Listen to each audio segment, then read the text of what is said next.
সংবাদ সবাইকে স্বাগত জানাচ্ছি। আমি ফিরোজ তোহা। শুরুতে সংবাদ শিরোনাম জানিয়ে দেব এই মুহূর্তে হাতে পাওয়া সর্বশেষ গুরুত্বপূর্ণ আপডেট বাংলা সংবাদ। শুরুতেই থাকছে খালেদার মুক্তির দাবিতে শনিবার ঢাকায় সমাবেশের ঘোষণা বিএনপির। এবারে জানাবো কুমিল্লার ব্রাহ্মণপাড়ায় জমি নিয়ে বিরোধের জেরে নুরুল হক নামের এক সমাজকর্মীকে হত্যার দায়ে ৬ আসামির মৃত্যুদণ্ড এবং ১০ জনের যাবজ্জীবন কারাদণ্ড দিয়েছেন আদালত। জানাবো নারায়ণগঞ্জের সোনারগাঁয়ে একটি ধর্ষণ মামলায় গ্রেপ্তারি পরোয়ানা জারির একদিন পরই জামিন পেলেন হেফাজতে নেতা মাওলানা মামুনুল হক। এদিকে সরকারি কর্মকর্তাদের বিরুদ্ধে দুর্নীতির অভিযোগ এনে জাতীয় সংসদে তাদের কঠোর সমালোচনা করেছেন সংসদ সদস্যরা। জানিয়ে দেব ঝিনাইদহ ৪ আসনের সংসদ সদস্য আনারুল আজিম আনার হত্যার ঘটনায় পলাতক অন্যতম আসামি মুস্তাফিজুর রহমান ওরফে ফয়সাল আলীকে ধরতে পার্বত্য অঞ্চলে হেলিকপ্টার যোগে অভিযান চালাচ্ছে মহানগর গোয়েন্দা পুলিশ। এবং সর্বশেষ জানাবো আন্তর্জাতিক সংবাদ। ইসরায়েলের স্পর্শকাতর সব লক্ষ্যবস্তু হিজবুল্লাহর ক্ষেপণাস্ত্রের আওতায় রয়েছে বলে দাবি করেছেন সংগঠনটির নির্বাহী পরিষদের উপপ্রধান শেখ নাবিল কাউক। ইসরায়েলের পক্ষ থেকে হিজবুল্লাহর বিরুদ্ধে সর্বাত্মক যুদ্ধের হুমকির মুখে লেবাননের প্রতিরোধকামী সংগঠন বলছে এ ধরনের যুদ্ধ ইসরায়েলের পরাজয় ঠেকাতে পারবে না। এতক্ষণ শিরোনাম শুনছিলেন, এবার বিস্তারিত। প্রিয় দর্শক, আপনি যদি এই চ্যানেলে নতুন হয়ে থাকেন, ভিডিওটি দেখতে দেখতে চ্যানেলটি সাবস্ক্রাইব করে আমাদের সঙ্গে থাকুন। আর এই ভিডিও সম্পর্কে আপনি আপনার মূল্যবান মতামতটি কমেন্ট বক্সে জানিয়ে দিন।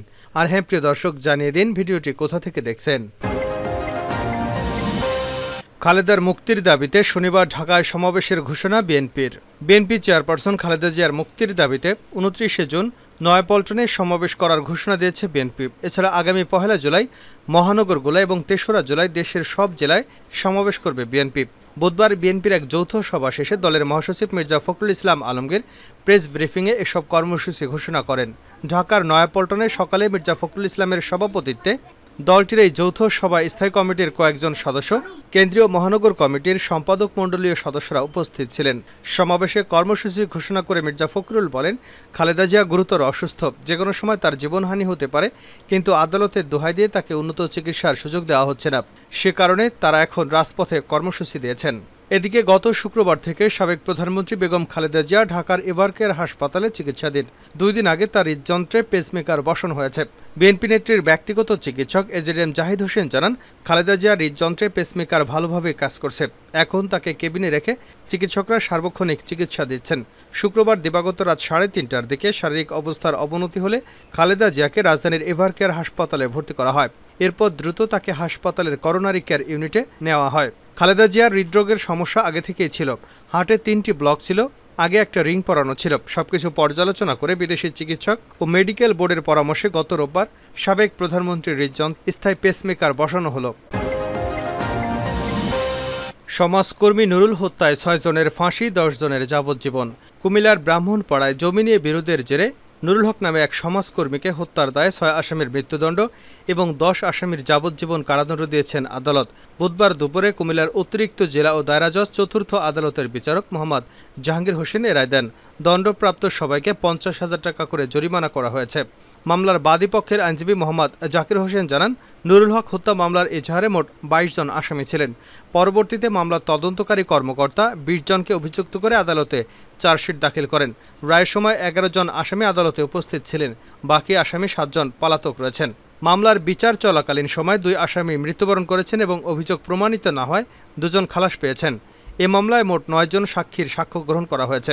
মামলার বাদী নুরুল হকের ছেলে শরীফুল ইসলাম বলেন, জমি সংক্রান্ত বিরোধ নিয়ে ২০১১ সালের ১৭ ফেব্রুয়ারি আসামি মোহাম্মদ মাসুম সহ অন্যরা মিলে আমার বাবাকে পিটিয়ে হত্যা করে। এ ঘটনায় ২২ জনের নাম উল্লেখ করে মামলা দায়ের করা হয়।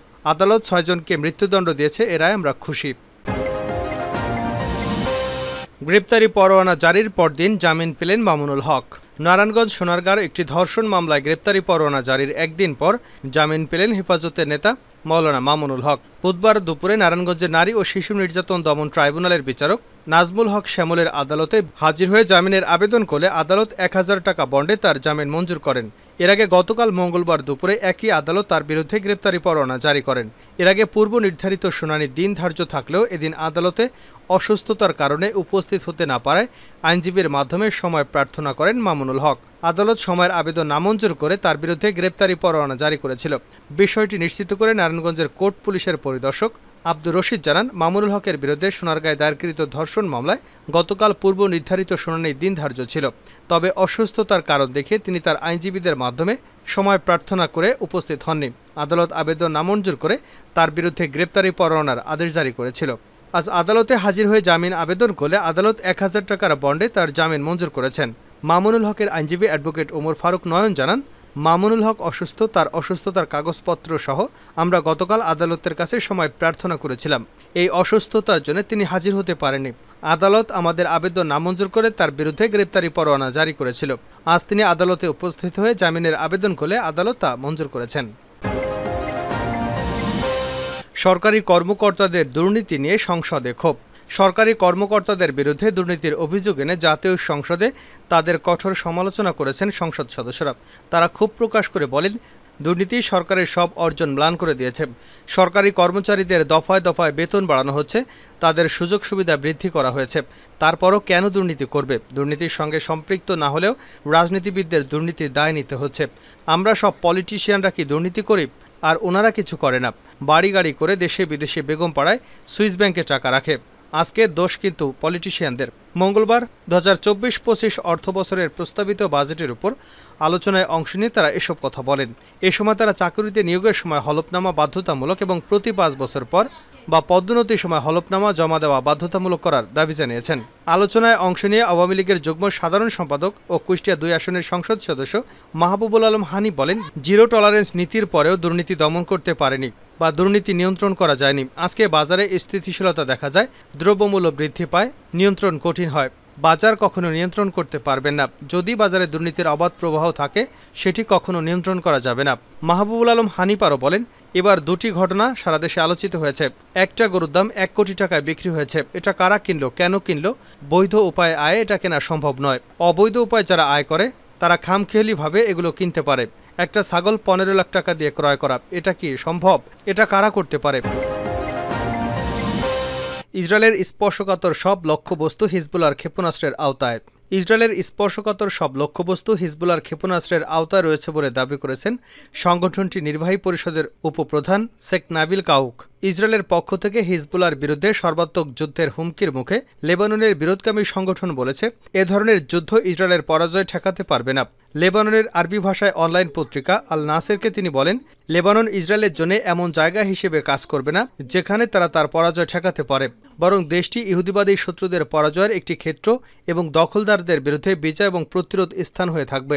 শেখ নাবিল কাউক সুস্পষ্ট করে বলেন, হিজবুল্লাহ যেখানে চায় তার ক্ষেপণাস্ত্র এবং ড্রোনগুলো দিয়ে ইসরায়েলের সেই সব স্পর্শকাতর লক্ষ্যবস্তুতে আঘাত হানতে সক্ষম।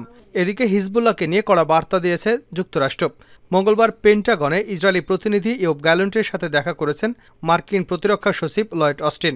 এ সময় তিনি সতর্ক করেছেন, ইসরায়েল এবং হিজবুল্লাহর মধ্যে চলমান সংঘাত একটি আঞ্চলিক যুদ্ধের জন্ম দিতে পারে, যা দ্রুতই কূটনৈতিকভাবে সমাধানের আহ্বান জানিয়েছিলেন তিনি। গাজায় গত ৮ মাসেরও বেশি সময় ধরে যুদ্ধ চালাচ্ছে ইসরায়েলি বাহিনী, যা রুখতে ফিলিস্তিনিদের হয়ে যুদ্ধ করছে হিজবুল্লাহ, যা এই অঞ্চলে উত্তেজনা বাড়িয়ে তুলেছে বলে মনে করেন অস্টিন। এ নিয়ে অস্টিন বলেন, ইসরায়েল এবং হিজবুল্লাহর মধ্যে আরেকটি যুদ্ধ সহজেই একটি আঞ্চলিক যুদ্ধে পরিণত হতে পারে, যার পরিণতি মধ্যপ্রাচ্যের জন্য হবে ভয়াবহ। উত্তেজনা এখানেই থামাতে কূটনীতি হল সমাধানের সর্বোত্তম উপায়।